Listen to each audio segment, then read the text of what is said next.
തന്നെ ആരും തട്ടിക്കൊണ്ടുപോയിട്ടില്ലെന്ന് ആവർത്തിച്ച് പന്തീരാങ്കാവ് ഗാർഹിക പീഡന കേസിലെ പെൺകുട്ടി വീണ്ടും വീഡിയോ സന്ദേശം പുറത്തുവിട്ടു. തന്നെ ആരും ഭീഷണിപ്പെടുത്തിയിട്ടില്ലെന്നും സ്വന്തം ഇഷ്ടത്തിനാണ് പോയതെന്നും പുതിയ വീഡിയോയിൽ പറയുന്നുണ്ട്.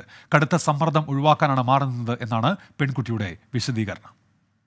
ഇപ്പോൾ എനിക്ക് നേരെ ഉന്നയിക്കുന്നത് ഞാൻ മിസ്സിംഗ് ആണ്, അല്ലെങ്കിൽ എന്നെ ആരും തട്ടിക്കൊണ്ടുപോയി, ഭീഷണിപ്പെടുത്തി ഞാൻ പറയുന്നതാണ് ഈ കാര്യങ്ങളെല്ലാം, എന്നെ വിശ്വസിക്കരുത്, ഞാൻ നുണയാണ് എല്ലാം പറയുന്നത് എന്നുള്ള കാര്യങ്ങളാണിപ്പോൾ ഫാമിലിയുടെ സൈഡിൽ നിന്നും വരുന്നത്. സത്യം പറയാലോ, ഞാൻ വീണ്ടും പറയുവാണ്, എന്നെ ആരും തട്ടിക്കൊണ്ടു പോവുകയോ ഭീഷണിപ്പെടുത്തുകയോ ഒന്നും ചെയ്തിട്ടില്ല. എൻ്റെ സ്വന്തം ഇഷ്ടപ്രകാരമാണ് ഞാൻ മാറി നിന്നത്.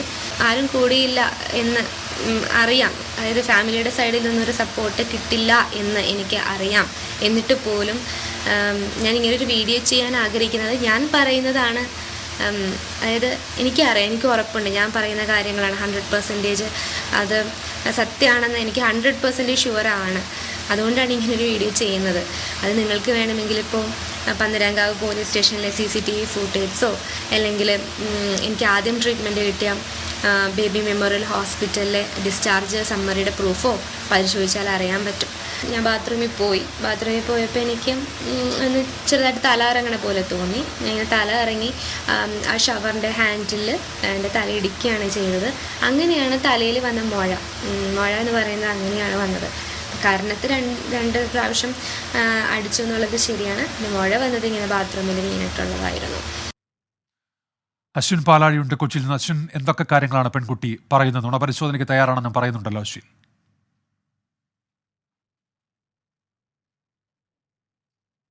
ഉന്മേഷ്, ഇതിപ്പോൾ മൂന്നാമത്തെ വീഡിയോ ആണ് പെൺകുട്ടി സ്വന്തം യൂട്യൂബ് ചാനലിൽ അപ്ലോഡ് ചെയ്യുന്നത്. ഇതുവരെ അപ്ലോഡ് ചെയ്തതിൽ ഏറ്റവും ദൈർഘ്യമേറിയ വീഡിയോ ആണ്. 43 മിനിറ്റ് ആണ് പുതിയതായി അപ്ലോഡ് ചെയ്തിരിക്കുന്ന വീഡിയോയുടെ ദൈർഘ്യം. ഇതിൽ കുടുംബക്കാർക്കെതിരെയാണ്, പ്രത്യേകിച്ച് അച്ഛനും ചെറിയച്ഛനും അമ്മയ്ക്കുമൊക്കെ എതിരെ ഗുരുതര ആരോപണങ്ങളാണ് ഈ വീഡിയോയിൽ ഉള്ളത്. അന്ന് വിവാഹ സൽക്കാരത്തിന് വേണ്ടി രാഹുലിന്റെ വീട്ടിൽ അച്ഛൻ മദ്യപിച്ചാണ് എത്തിയത്. അതേ തുടർന്നാണ് ഈ പ്രശ്നങ്ങൾ വലിയ തോതിൽ വഷളായത് എന്നാണ് പെൺകുട്ടി പറയുന്നത്. അതിനുശേഷം പോലീസ് സ്റ്റേഷനിൽ പോകാനും ഒക്കെ നിർബന്ധിച്ചത് അച്ഛൻ തന്നെയാണ്. ഇങ്ങനെ അച്ഛനെതിരെയാണ് ഏറ്റവും പ്രധാനമായ ആരോപണങ്ങൾ ഈ വീഡിയോയിൽ കുട്ടി ഉന്നയിക്കുന്നത്. രഹസ്യമൊഴി മജിസ്ട്രേറ്റിന് മുന്നിൽ രേഖപ്പെടുത്താൻ അത് അച്ഛൻ നിർബന്ധിക്കുകയായിരുന്നു. അതിന് മുന്നിൽ കള്ളങ്ങൾ പറയേണ്ടി വന്നത് അച്ഛനെ ഭയന്നാണ് എന്നുള്ളതാണ് പറയുന്നത്. അതായത് അച്ഛൻ ഉന്നത ബന്ധങ്ങളുണ്ട്. CPIMന്റെ നേതാവ് കൂടിയാണ് പെൺകുട്ടിയുടെ അച്ഛൻ. മുഖ്യമന്ത്രിയുടെ ഓഫീസുമായും DIGയുമൊക്കെയായി വളരെ അടുത്ത ബന്ധമാണ് അച്ഛനുള്ളത്. അതുകൊണ്ട് തന്നെ ഈ രഹസ്യമൊഴിയിൽ സത്യങ്ങൾ എന്ന് പെൺകുട്ടി പറയുന്ന കാര്യങ്ങൾ പറഞ്ഞിരുന്നെങ്കിൽ അത് അച്ഛൻ അറിയുമോ എന്നുള്ള ഭയമുണ്ടായിരുന്നു. അതുകൊണ്ടാണ് മജിസ്ട്രേറ്റിന് മുന്നിലും കള്ളങ്ങൾ പറയേണ്ടി വന്നത് എന്നുള്ളൊരു വിശദീകരണമാണ് ഇന്ന് പെൺകുട്ടി നൽകിയിരിക്കുന്നത്. ഒപ്പം വിചിത്രമായ ചില വാദങ്ങൾ കൂടി ഇന്നത്തെ വീഡിയോയിൽ ഉൾപ്പെട്ടിട്ടുണ്ട്. കഴിഞ്ഞ ദിവസങ്ങളിൽ ഒക്കെ ആദ്യ മൊഴിയിലൊക്കെ രാഹുൽ ഉപദ്രവിച്ചു എന്ന രീതിയിൽ പറയുന്ന ദേഹത്തെ പാടുകൾ, അത് എങ്ങനെയാണ് പാടുകൾ ഉണ്ടായെന്നുള്ള വിശദീകരണം ഇന്ന് നൽകുന്നുണ്ട്. കഴുത്തിൽ കേബിൾ കുരുക്കി, ചാർജറിന്റെ കേബിൾ കുരുക്കി ഉണ്ടായ പാട് എന്ന് അന്നു പറഞ്ഞ പാട് അത് കേബിൾ കുരുക്കിയതല്ല, ജന്മന ഉള്ള പാടാണ് എന്നുള്ളൊരു വിചിത്ര ന്യായം പെൺകുട്ടി പറയുന്നുണ്ട്. ഒപ്പം കയ്യിലെ പാടുകൾ, കയ്യിലെ മുറിവുകൾ, അത് വിവാഹ സൽക്കാരത്തിനിടെ ഉണ്ടായ ഡാൻസ് കളിച്ചപ്പോൾ അവിടെ നിന്ന് പറ്റിയ പരിക്കാണ് എന്നും പറയുന്നുണ്ട്. പക്ഷേ ഈ സംഭവത്തിന് ശേഷം, പരാതിക്ക് ശേഷം പോലീസും ഒപ്പം വൈദ്യപരിശോധനയൊക്കെ നടത്തിയിരുന്നു. ആ വൈദ്യപരിശോധനയിൽ ബലപ്രയോഗത്തിനിടെ ഉണ്ടായതാണ് കഴുത്തിലെയും കയ്യിലെയും പാടുകൾ എന്ന ഒരു പരിശോധനാ ഫലം കൂടി വന്നിരുന്നു. ആ പരിശോധനാ ഫലത്തെ തള്ളിക്കൊണ്ടാണ് പെൺകുട്ടി ഇപ്പോൾ ഇങ്ങനെയൊരു വാദം ഈ സംഭവം ഈ പരിക്കുമായി ബന്ധപ്പെട്ട് നടത്തിയിരിക്കുന്നു എന്നുള്ളതാണ് ശ്രദ്ധേയം. എന്തായാലും ഈ വളരെ സമ്മർദ്ദം വീട്ടിലുണ്ടായിരുന്നു, പലതവണ ആവർത്തിച്ച് പറയുന്നുണ്ട് പെൺകുട്ടി. ഒപ്പം നുണപരിശോധനയ്ക്ക് തയ്യാറാണ് എന്ന് പറയുന്നുണ്ട്. ഈ കാര്യങ്ങളെല്ലാം സത്യമാണ്, 100% അതിൽ വിശ്വാസമുണ്ട്. അതുകൊണ്ട് നുണപരിശോധനയ്ക്ക് തയ്യാറാണ്. ഒരു രഹസ്യമൊഴി കൂടി നൽകാനുള്ള നിയമസഹായം അതുകൂടി ആ പെൺകുട്ടി വീഡിയോയിൽ ആവശ്യപ്പെടുന്നുണ്ട്. ഒപ്പം അച്ഛൻ, അമ്മ, ചെറിയച്ഛൻ എന്നീ അടക്കമുള്ള ആളുകളെ കൂടി. ശരി അശ്വിൻ, ഏതായാലും ഇത്തരത്തിലാണ് പെൺകുട്ടി ഇപ്പോൾ ആരോപണങ്ങൾ മുന്നോട്ട് വയ്ക്കുന്നത്. കുവൈറ്റിൽ മംഗഫിലെ ലേബർ ക്യാമ്പിലുണ്ടായ തീപിടുത്തത്തിൽ മരിച്ചവരിൽ മലയാളിയും. മരിച്ചത് കൊല്ലം സ്വദേശി ഷമീർ. അപകടത്തിൽ മരണം 49ആയി. കാര്യങ്ങൾ സൂക്ഷ്മമായി നിരീക്ഷിച്ചു വരികയാണെന്നും ആശുപത്രികളിൽ ആവശ്യമായ സൗകര്യമൊരുക്കിയതായും ആരോഗ്യ മന്ത്രാലയം അറിയിച്ചു. ഗിരീഷ് ഒറ്റപ്പാലം ഇപ്പോൾ കുവൈറ്റിൽ നിന്ന് വിവരങ്ങളുമായി ചേരുന്നുണ്ട്. ഗിരീഷ്, എന്തൊക്കെയാണ് കൂടുതൽ വിവരങ്ങൾ? ഗിരീഷ്. ഉന്മേഷ്, കുവൈറ്റിൽ ഇന്ന് പുലർച്ചെ മംഗഫിലെ തൊഴിലാളി താമസ കേന്ദ്രത്തിലുണ്ടായ തീപിടുത്തത്തിലാണ് 49 പേർ മരണപ്പെട്ടത്. ഇത് പ്രാദേശിക അറബ് മാധ്യമങ്ങളാണ് 49 ആയെന്ന് ഇപ്പോൾ റിപ്പോർട്ട് ചെയ്തത്. പരിക്കേറ്റ വിവിധ ആശുപത്രിയിൽ കഴിയുന്ന പലരുടെയും നില അതീവ ഗുരുതരമായി തുടരുകയാണ്. മരണമടഞ്ഞവരുടെ പേരുവിവരങ്ങൾ വരും മണിക്കൂറിൽ ലഭ്യമാവുമെന്നാണ് പ്രതീക്ഷിക്കുന്നത്. ഇന്ന് വെളുപ്പിന് 4 മണിക്കാണ് മംഗഫ് ബ്ലോക്ക് 4-ൽ നൂറുകണക്കിന് ജീവനക്കാർ താമസിക്കുന്ന ലേബർ ക്യാമ്പിൽ തീപിടുത്തമുണ്ടായത്. കെട്ടിടത്തിന്റെ താഴെ നിലയിൽ സംഭരിച്ച ഗ്യാസ് സിലിണ്ടറുകളാണ് അപകടത്തിന് കാരണമായതെന്ന് ഫയർഫോഴ്സ് വൃത്തങ്ങൾ അറിയിച്ചു. തീ പൂർണ്ണമായും നിയന്ത്രണ വിധേയമാക്കിയിട്ടുണ്ട്. രക്ഷാപ്രവർത്തനങ്ങൾ ഇപ്പോഴും തുടരുകയാണ്. അതേസമയം മരണസംഖ്യ ഇനിയും ഉയരാൻ സാധ്യതയുണ്ടെന്നാണ് റിപ്പോർട്ട്. പുലർച്ചെ നല്ല ഉറക്കത്തിലായിരുന്ന സമയത്തുണ്ടായ അഗ്നിബാധ ശരിക്കും ദുരന്തത്തിന്റെ വ്യാപ്തി കൂട്ടിയിട്ടുണ്ട് എന്നാണ് അറിയാൻ കഴിഞ്ഞത്. കടുത്ത പുകശ്വസിച്ച് ശ്വാസം മുട്ടി എഴുന്നേറ്റ പലരും പ്രാണരക്ഷാർത്ഥം കെട്ടിടത്തിൽ നിന്ന് താഴേക്ക് ചാടുകയായിരുന്നു. 6 നിലയിലുള്ള കെട്ടിടത്തിലെ താഴത്തെ നിലയിലാണ് തീപിടുത്തമുണ്ടായത്. പരിക്കേറ്റവരിൽ ചിലരുടെ ആരോഗ്യനില ഗുരുതരമാണെന്നാണ് റിപ്പോർട്ടുകൾ. അദാൻ ആശുപത്രിയിൽ 21 പേരും, പർവാനി ആശുപത്രിയിൽ 6 പേരും, മുബാറക് ആശുപത്രിയിൽ 11 പേരെയും, ജാബർ ഹോസ്പിറ്റലിൽ 4 പേരെയും അഡ്മിറ്റ് ചെയ്തതായും പറയപ്പെടുന്നു. കാര്യങ്ങൾ സൂക്ഷ്മമായി നിരീക്ഷിച്ചു വരികയാണെന്നും ആശുപത്രികളിൽ ആവശ്യമായ സൗകര്യം ഒരുക്കിയതായും ആരോഗ്യ മന്ത്രാലയം അറിയിച്ചു.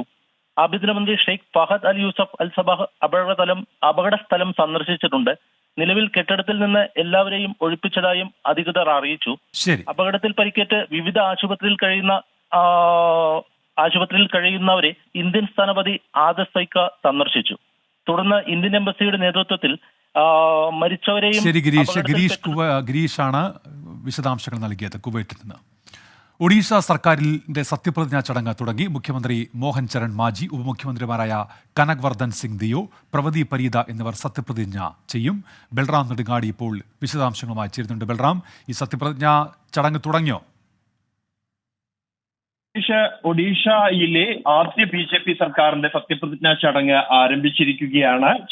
ഒട്ടേറെ പ്രമുഖർ ഈ ചടങ്ങിന് എത്തിച്ചേർന്നിരിക്കുന്നു. പ്രധാനമന്ത്രി നരേന്ദ്രമോദി ഇന്ന് ഉച്ചയ്ക്ക് ശേഷം തന്നെ ഭുവനേശ്വറിൽ ചടങ്ങിൽ പങ്കെടുക്കുന്നതിനായി എത്തിച്ചേർന്നിട്ടുണ്ട്. ആഭ്യന്തരമന്ത്രി അമിത്ഷാ, കൂടാതെ BJP NDA ഭരിക്കുന്ന സംസ്ഥാനങ്ങളിലെ മുഖ്യമന്ത്രിമാർ അടക്കമുള്ള പ്രമുഖ നേതാക്കൾ ഈ ചടങ്ങിൽ പങ്കെടുക്കാനായി എത്തിയിട്ടുണ്ട്. 24 വർഷം നീണ്ട നവീൻ പട്നായിക്കിന്റെ ഭരണം അവസാനിപ്പിച്ചുകൊണ്ടാണ് ഈ BJP ഇത്തവണ ഒഡീഷയിൽ ഭരണം പിടിച്ചത്. മുൻ മുഖ്യമന്ത്രി നവീൻ പട്നായിക്കും ഈ ചടങ്ങിന് പങ്കെടുക്കുന്നതിനായി എത്തിച്ചേർന്നിട്ടുണ്ട്. മോഹൻ ചരൺ മാഞ്ചിയാണ് മുഖ്യമന്ത്രിയായി സത്യപ്രതിജ്ഞ ചെയ്യുന്നത്. 2 ഉപമുഖ്യമന്ത്രിമാരും സംസ്ഥാനത്ത് ഇത്തവണ ഉണ്ടാകും. കനക് വർദ്ധൻ സിംഗ് ദിയോ, പ്രവതി പരിദ എന്നിവരാണ് ഉപമുഖ്യമന്ത്രിമാരായി തീരുമാനിച്ചിരിക്കുന്നത്. ഇതുകൂടാതെ 8 ക്യാബിനറ്റ് മന്ത്രിമാർ, 5 സഹമന്ത്രിമാർ, സ്വതന്ത്ര ചുമതലയുള്ള സഹമന്ത്രിമാർ എന്നിങ്ങനെയാണ് ഒഡീഷയിലെ BJPയുടെ ആദ്യ മന്ത്രിസഭ. 15 അംഗ മന്ത്രിസഭയാണ് ഒഡീഷയിൽ ഇന്ന് സത്യപ്രതിജ്ഞ ചെയ്യുന്നത്. ശരി, ബൽറാം നെടുങ്ങാടിയാണ് വിവരങ്ങൾ നൽകിയത്. ലോക്സഭയിലേക്ക് രണ്ടാമതും തന്നെ തെരഞ്ഞെടുത്ത വോട്ടേഴ്സിന് നന്ദി അറിയിക്കാൻ രാഹുൽ ഗാന്ധി കേരളത്തിലെത്തി. വയനാടും താനുമായുള്ള ബന്ധം തെരഞ്ഞെടുപ്പിന് അതീതം എന്ന് രാഹുൽ ഗാന്ധി. തന്നെ വേട്ടയാടിയപ്പോഴെല്ലാം വയനാട് കൂടെ നിന്നു, സ്നേഹവും വാത്സല്യവും നൽകി. നിങ്ങൾ എന്നെ കുടുംബാംഗമായി കണ്ടുവെന്നും ജീവിതകാലം മുഴുവൻ വയനാടിനെ ഓർമ്മയിൽ സൂക്ഷിക്കുമെന്നും രാഹുൽ ഗാന്ധി പറഞ്ഞു. This was not a normal election. The India Alliance had the entire media against them. The CBI, the ED, the Enforcement Directorate, the entire administration was against us. Election Commission designed the election to suit the Prime Minister's needs. Months of campaigning and the final election in Varanasi. The plan was a big drama. The Prime Minister, on the last 2-3 days of the election, broke the campaigning rule himself by going and meditating in Kanyakumari. Everybody else was told not to campaign, and the Prime Minister was allowed full media in his meditation. Rahul Gandhi Wayanad ഒഴിയുമെന്ന സൂചന നൽകി KPCC അധ്യക്ഷൻ K. Sudhakaran. ഇന്ത്യയെ നയിക്കാൻ രാഹുലിന് വയനാട്ടിൽ നിൽക്കാനാകില്ലെന്ന് കൽപ്പറ്റയിലെ പൊതുസമ്മേളനത്തിൽ നടത്തിയ പ്രസംഗത്തിൽ K. സുധാകരൻ പറഞ്ഞു. ജനകോടികളുടെ പിൻബലം വാങ്ങി, ജനകോടികളുടെ പിന്തുണ വാങ്ങി, ജനമനസ്സിൽ ജീവിക്കുന്ന അനശ്വരനായ ഒരു രാഷ്ട്രീയ നേതാവായി പ്രിയപ്പെട്ട രാഹുൽജി മാറി എന്ന് പറയുന്നതാണ് യാഥാർത്ഥ്യം. അതുകൊണ്ട് നമ്മൾ ദുഃഖിച്ചിട്ട് കാര്യമില്ല, നമ്മൾ മനസ്സിൽ പ്രയാസപ്പെട്ടിട്ട് കാര്യമില്ല. ഇന്ത്യ നയിക്കേണ്ടുന്ന രാഹുൽ ഗാന്ധിക്ക് വയനാട്ടിൽ വന്ന് നിൽക്കാൻ സാധിക്കില്ല. അതെല്ലാ ആളുകളും മനസ്സിലാക്കുക, അത് ഉൾക്കൊള്ളുക. പ്രിയപ്പെട്ട രാഹുൽജിക്ക് എല്ലാ ഭാവങ്ങളും നേരുക.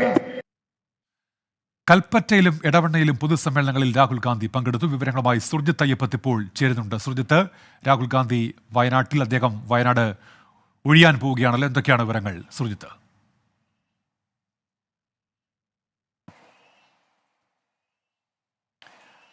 ഉന്മേഷ്, വയനാട് നൽകിയ ഒരു ഉജ്ജ്വല വിജയമുണ്ട്. ആ ഉജ്ജ്വല വിജയത്തിന് ശേഷം ആദ്യമായാണ് രാഹുൽ ഗാന്ധി ഇവിടേക്ക് എത്തുന്നത്.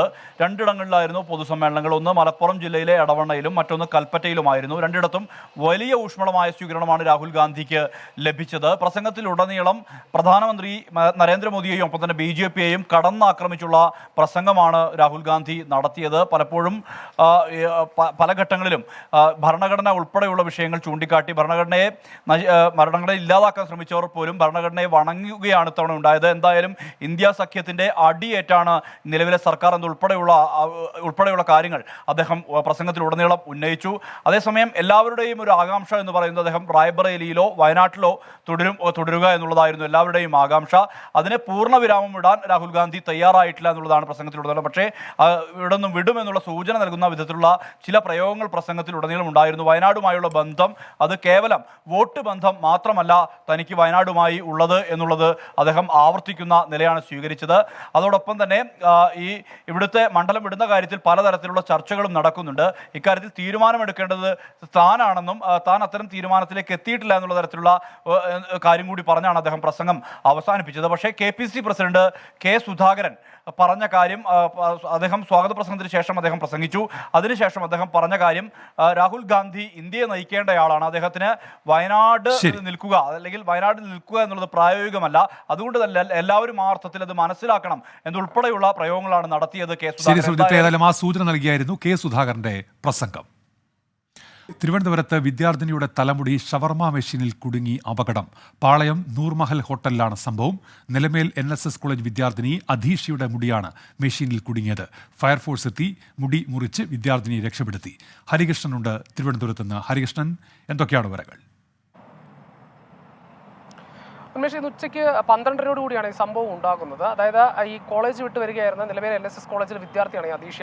ഇവർ ഈ മഴ പെയ്തത് കാരണം ഒരു ഹോട്ടലിലേക്ക്, അതായത് ഈ നൂർമഹൽ എന്ന് പറയുന്ന പാളയത്തെ ഹോട്ടലിലേക്ക് കയറി നിൽക്കുകയായിരുന്നു. ഇതിനിടയിൽ അബദ്ധത്തിൽ കാൽ വഴുതി വീണ തല ഈ ഷവർമ മെഷീനിൽ ചെന്നിടിക്കുകയായിരുന്നു. ഇതിനിടയിലാണ് ഈ കുട്ടിയുടെ തലമുടി ഈ മെഷീനിൽ കുരുങ്ങുന്നത്. മെഷീനിൽ കുരുങ്ങിയതിന് ശേഷം ഇത് അവിടെയുള്ള ആളുകളൊക്കെ ഇത് എടുക്കാനായിട്ട് പിന്നെ ശ്രമിച്ചെങ്കിൽ അത് നടന്നില്ല. പിന്നീട് അത് വലിയ ബുദ്ധിമുട്ടുണ്ടാക്കി കുട്ടിക്ക്. പിന്നീട് ഫയർഫോഴ്സ് ഒക്കെ എത്തിയാണ് ഈ മുടി മുറിച്ചു മാറ്റിയത്. മുറിച്ചു മാറ്റിയാണ് ഈ കുട്ടിയെ രക്ഷപ്പെടുത്തിയത്. ഏതായാലും കുട്ടിക്ക് കാര്യമായ പരിക്കുകളില്ല എന്നുള്ളതാണ് മനസ്സിലാക്കാൻ സാധിക്കുന്നത്. ഉന്മേഷ്, ശരി. ഹരികൃഷ്ണനാണ് വിവരങ്ങൾ നൽകിയത് തിരുവനന്തപുരത്ത്. ദേശീയപാതയിൽ കുണ്ടന്നൂരിന് സമീപം ഓടിക്കൊണ്ടിരുന്ന ലോറിയിൽ നിന്ന് തടി റോഡിലേക്ക് വീണു. ബൈക്ക് യാത്രക്കാരൻ തലനാരിഴയ്ക്കാണ് രക്ഷപ്പെട്ടത്. S. ശ്യാംകുമാർ ഉണ്ട് കൊച്ചിയിൽ നിന്ന്. ശ്യാംകുമാർ, വിവരങ്ങൾ. ഉന്മേഷ, ഇന്ന് വൈകുന്നേരം 4:30 കൂടിയാണ് ഈ അപകടം ഉണ്ടാകുന്നത്. ദേശീയപാതയിൽ അരൂർ ഭാഗത്ത് നിന്ന് വൈറ്റില ഭാഗത്തേക്ക് വരികയായിരുന്ന തടി ലോറിയുടെ തടി കെട്ടിയിരുന്ന കെട്ട് കയറഴിഞ്ഞതാണ് അപകടമുണ്ടാക്കിയത്. ഇതോടെ ലോറിയിലുണ്ടായിരുന്ന തടി ഉരുണ്ട് റോഡിലേക്ക് വീഴുകയായിരുന്നു. ഈ സമയം തൊട്ടുപുറകെ ബൈക്ക് യാത്രക്കാരുണ്ടായിരുന്നു. അവർ വെട്ടിച്ചു മാറ്റിയതോടെയാണ് അപകടത്തിൽ നിന്ന് രക്ഷപ്പെട്ടത്. നിലവിൽ തടി ലോറി പോലീസ് എത്തി സമീപത്ത് തന്നെ ഒതുക്കിയിരിക്കുകയാണ്. യാത്രക്കാർക്കാർക്കും പരിക്കേറ്റിട്ടില്ല. ഏതായാലും വലിയൊരു അപകടമാണ് ദേശീയപാതയിൽ ഒഴിവായത്. ഉന്മേഷ്, ശരി. S. ശ്യാംകുമാർ കൊച്ചിയിൽ നിന്ന്. തിരുവനന്തപുരം വർക്കല ചിലക്കൂരിൽ ശക്തമായ കാറ്റിൽ വൻ നാശനഷ്ടം. 40ഓളം വീടുകൾക്ക് നാശനഷ്ടമുണ്ടായി. ആളപായമില്ല. ഹരികൃഷ്ണനുണ്ട് തിരുവനന്തപുരത്ത് നിന്ന്. ഹരികൃഷ്ണൻ, വിവരങ്ങൾ. ഉന്മേഷിത് ഉച്ചയ്ക്ക് 12 മണിയോടുകൂടിയാണ് ഈ മഴയോടൊപ്പം ഈ മേഘാവൃതമായ കാലാവസ്ഥയോടൊപ്പം കാറ്റ് വീശിയത്. അതിശക്തമായ കാറ്റാണ് വീശിയത്. ഏതാണ്ട് ചുഴലി സമാനമായ കാറ്റ് വീശി എന്നുള്ളതാണ് പ്രദേശവാസികളൊക്കെ പറയുന്ന ഏറ്റവും പ്രധാനപ്പെട്ട കാര്യം. ഈ സംഭവത്തിൽ ഏതാണ്ട് വൻ നാശനഷ്ടം പ്രദേശത്താകെ സംഭവിച്ചിട്ടുണ്ട് എന്നുള്ളതാണ്. ഏതാണ്ട് 40ഓളം വീടുകൾക്ക് നാശനഷ്ടങ്ങൾ സംഭവിച്ചിട്ടുണ്ട്. മേൽക്കൂരകൾ ഇളക്കി മാറിയ അവസ്ഥകളുണ്ട്. കേടുപാടുകൾ പറ്റിയിട്ടുണ്ട്. അത്തരത്തിൽ വലിയ നാശനഷ്ടം സംഭവിച്ചിട്ടുണ്ട്. പക്ഷേ ഏറെ ആശ്വാസകരമായ ഒരു കാര്യമെന്ന് പറയുന്നത് ആളപായമൊന്നും ഉണ്ടായിട്ടില്ല എന്നുള്ളതാണ്. പല മരങ്ങളുമൊക്കെ കടപുഴകി വീണ് വാഹനങ്ങൾക്കൊക്കെ കേടുപാടുകൾ സംഭവിച്ചിട്ടുണ്ട്. അങ്ങനെ ഈ വർക്കല ചിലക്കൂർ ഭാഗത്താണ് ഈ സംഭവം ഉണ്ടായത്. ആ ഭാഗത്തുള്ള എല്ലാ ഈ വീടുകൾ അതേപോലെ തന്നെ വാഹനങ്ങൾക്കുമൊക്കെ വലിയ രീതിയിലുള്ള കേടുപാടുകൾ സംഭവിച്ചിട്ടുണ്ട് എന്നുള്ളതാണ് മനസ്സിലാക്കാൻ സാധിക്കുന്നത്. പ്രദേശവാസികൾ പറയുന്നത് സമാന സാഹചര്യം, അതായത് ഈ അടുത്ത സമയത്തൊന്നും അത്തരത്തിലൊരു കാറ്റ് ആ ഭാഗത്ത് വീശിയിട്ടില്ല എന്നുള്ളതാണ്. ഏതായാലും അതിശക്തമായ കാറ്റിൽ ആളപായം ഉണ്ടായിട്ടില്ല എന്നുള്ളതാണ് ഏറെ ആശ്വാസകരമായ കാര്യം. ഉന്മേഷ്, ഹരികൃഷ്ണൻ തിരുവനന്തപുരത്ത്. അതിഥി തൊഴിലാളികളുടെ നിക്ഷേപ തുക തിരികെ നൽകുന്നില്ല എന്ന് പരാതി. പെരുമ്പാവൂർ അർബൻ സഹകരണ സംഘത്തിന് എതിരെ 18 അതിഥി തൊഴിലാളികൾ പരാതിയുമായി രംഗത്തെത്തി. 9 ലക്ഷത്തോളം രൂപ തിരികെ ലഭിക്കാനുണ്ടെന്ന് അതിഥി തൊഴിലാളികൾ പറഞ്ഞു. എബിൻ ജോസ് ഉണ്ട് കൊച്ചിയിൽ നിന്ന്. എബിൻ, എന്താണ് ആരോപണം? ഉന്മേഷ്, ഈ അതിഥി തൊഴിലാളികൾ 18ഓളം അതിഥി തൊഴിലാളികൾ നിക്ഷേപിച്ച തുക തിരികെ ലഭിക്കുന്നില്ലെന്നാണ് പരാതി. പെരുമ്പാവൂർ അർബൻ സഹകരണ സംഘത്തിനെതിരെയാണ് പരാതി നൽകിയിരിക്കുന്നത്. കഴിഞ്ഞ 9 മാസമായി ഇവർ പലതവണയായി ഈ തുക നിക്ഷേപിച്ച തുക തിരികെ നൽകണമെന്ന് ആവശ്യപ്പെട്ടു. പക്ഷേ തിരികെ ലഭിച്ചിട്ടില്ല. ഏകദേശം 9 ലക്ഷത്തോളം രൂപയാണ് ഇവർക്ക് തിരികെ ലഭിക്കാനുള്ളത്. അതായത് ഇവരെല്ലാം തന്നെ പെരുമ്പാവൂരിന്റെ വിവിധ മേഖലകളിൽ പല തൊഴിൽ ചെയ്ത് ജീവിക്കുന്ന ആളുകളാണ്. കടകളിലും മറ്റും നിൽക്കുന്ന ആളുകളാണ്. ആ രീതിയിൽ തൊഴിൽ ചെയ്യുന്ന 18ഓളം ഇതര സംസ്ഥാന തൊഴിലാളികളിൽ നിന്നാണ് ഈ നിക്ഷേപം സ്വീകരിച്ചതിന് ശേഷം ഇപ്പോൾ തുക മടക്കി നൽകണമെന്ന് ആവശ്യപ്പെട്ടപ്പോൾ തുക നൽകുന്നില്ല എന്ന പരാതിയുമായി ഇവർ രംഗത്ത് വന്നിരിക്കുന്നത്. എബിൻ ജോസ്, കൊച്ചിയിൽ നിന്ന്.